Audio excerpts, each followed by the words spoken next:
Good evening and welcome to Newsnight. This evening, in this edition, Old Man of the Clan is back. He's Andrew Mwenda. He's the CEO of The Independent. My name is Charles Odongtho, and this evening we are looking at the allegations of the extension of the parliament, the life of this parliament, the life of the presidency. Andrew, you're most welcome back. Thank you. Now, Andrew, the Constitution, specifically Article 4 of the Constitution, actually Article 4.4, provides that the people of Uganda shall choose who should govern them as their representatives in a free, regular and fair election. But MPs now are turning around and they want to extend that without going back to the people. What do you think is happening to this country? Well, I'm not a constitutional lawyer, so I would imagine there must be a provision in the Constitution that provides for an amendment, and MPs are the ones going to amend the Constitution, in which case they can actually do it constitutionally. Amend the Constitution, extend the term by another 5 years or whatever. But illegitimately. Yes, so I am not actually interested in the constitutionality of the proposed amendment as it is to its economics. But you're interested in the politics? The economics of it. And this is the economics of it. Go for it. You see, Uganda has one of the highest anti-incumbency biases in the world. In other words, the attrition rate of incumbent members of parliament is 67%. Explain that, because some people may not be knowing what attrition means. Attrition, it means that in the last election, 67% of incumbent members of parliament did not return to parliament. Yeah. If you look at the United States, 90% of members of the House of Representatives and members of the Senate are assured, 90% are assured of being returned in any election. In Uganda, only 33% are assured. Is that because they perform to the expectations of the people? Service delivery? If you look at opinion polls, in the Ugandan parliament has greater support of the public than the American Congress. It has about 10% support in America. It's very low. But it shows that individual members of parliament are very, very strong. So it's difficult to reform America because you have people who are entrenched in positions that they can't leave. But Uganda has higher potential for reform because you have a high anti-incumbency bias. People are biased against incumbents. Why are they? Why don't they want to return But MPs? Before we come to that, I want to stick to this amendment. Why is this amendment very important? Because of a high anti-incumbency bias. Because most MPs lose. It means that for you to win an election, you need a lot of money. Now, because they use a lot of money, MPs go and borrow. Right now as we speak, over 60% of the members of parliament of Uganda do not even earn half of their salaries per month. Most of it going to loan sharks and banks. What I have seen from some 2 banks, for 3 MPs, one earns 49,000. Exactly. You hear that? 49,000 Uganda shillings. I saw another one, 97,000 Uganda shillings. That is what goes to the account. So you can clearly see that many members, over 60%, I have looked through the books. In fact, out of about 20 million, average of about 20 million that they earn. An average of 20 million, more than 60% don't even earn 10 million. It goes to paying loans. Now, of the other 10 that they earn, they have to go to their constituencies, they have to pay fees for their constituents, they have to pay medical bills, they have to pay for funeral expenses, they have to pay for fundraising. So the demands on individual members of parliament are very high. Now, if you sold your house or you borrowed money, and now you have to recover that money from your salary, 5 years is not enough. So when these MPs are asking for an extension, really, it's a kind of financial bailout. That's why you need to understand the economics of this proposal.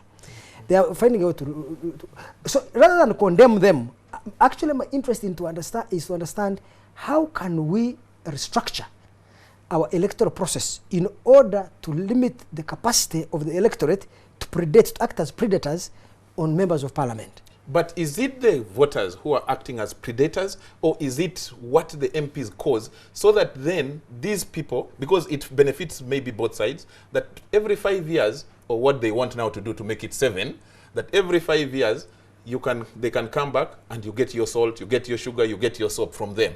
Now, those who get school fees, fine. Meanwhile, for them, they come here and they have no more business with you. Some of the MPs... That's not true, because I have seen members of parliament. If you are a member of parliament and you go back to your constituency during the weekend, when you wake up in the morning, you find 40 people of your constituents have come to your home. For breakfast. And all of them, not for breakfast, each one of them has personal problem which they want the MP to solve through their finances. You see, there is a particular culture here in Uganda that people look at a member of parliament as the source of the solution to their financial burdens, individual problems. That is an attitude of the electorate. And remember that the demand is what creates supply.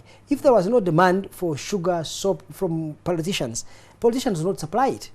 And remember that because of a very low per capita income in our society, when you go for elections, the productive margin in the search for votes does not lie in public policy promises. It lies in your ability to distribute immediate material benefits to the voter.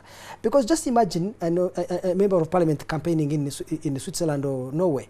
The average income in those countries is $50,000. So what bribe will you give an ordinary voter? When he earns $50,000, perhaps you need to bribe them with $1 million. It becomes too expensive. So what is cheaper in Norway is for you as a politician to promise public policy, healthcare, education, infrastructure. Do you see? Better financial infrastructure or better physical infrastructure like roads and telecommunications.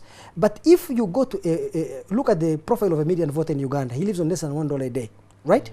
That same median voter lives in a grass-thatched hut, mostly, especially in northern Uganda, perhaps has 1 or 2 poor quality meals a day, buys clothes only for Easter and Christmas, has meat once in 3 months.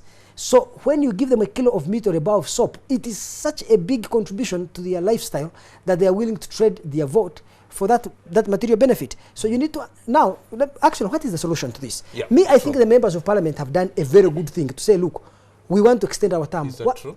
Well, what they are saying is that we need to be able to recoup our investment during the campaigns. For me, the question is, how do we liberate individual candidates? You have not been a member of parliament candidate. No. Try it, Charles. The voters will bring it down to us. You can have all, you know, this Ugandan elite here in Kampala. They despise our MPs, they say many things. I also used to do the same. But the moment I started, when my sister went to run for elections, and I followed many of my friends running for elections, and I saw the demands of the electorate upon them, I realized that there needs to be a constitutional reform in Uganda, whereby to liberate individual members of parliament from being predated upon by their constituents, let the political parties be the ones to run in the election, not individual members of parliament. It happens in South Africa, it happens in Rwanda, it happens in many European countries, whereby a party is the one that runs to be elected. So let me say NRM gets 60% of the vote. It will get 60% of the members of parliament. Now, what does NRM do? Or FDC or any party? Distribute them across the country. You know, you get a list. Before you enter an election, you write a list. If there are 300 members of parliament to be elected, you write a list from 1 up to 300. If you win 33%, you get 100 seats in parliament. You understand? So the list is already known by the electorate that if we elect this party, Andrew Mwenda, Ruhakana Rugunda, Charles Odongoso are going to be our MPs. So if you are number 1, you will automatically become an MP. If you are number 100 and you get 97%, you can't become an MP. So what is the effect of that, Charles? Yeah. It means that rather than me as an individual candidate facing the electorate, I am protected. It is the party that faces the electorate. It may not eliminate bribery of voters, but it will limit bribery. Let's go to a broader issue, which is coming from what we already discussed here. The issue of the role of the young turks vis-a-vis some of these changes and the muting, the plan to change this constitution. Because I have been in the corridors of parliament yesterday and today, and I am told actually the people who are driving this are the so-called young turks, and the old ones do not know. So you see the political gameplay, how it is coming out. Now, it is real that it is there being suggested. Do you know why that is the case? I would imagine that if you have been an MP for a longer time, it may be that you have sufficient social capital or political capital have accumulated over time. If you are Jim Mwezi, if you are Amama Mbabazi, if you are John Asasra, you have such a strong reputation. A challenger would find it an uphill task. But if you are a new member of parliament, the 67%, and you're facing a challenger, the challenge may be higher. But let me come to the other issue. There is a risk to having constituencies managed by a political party, because now that strengthens the political party. Who will become number 1 or number 5 on the list of those to go to parliament becomes a matter that will be decided by the party, not by the electorate.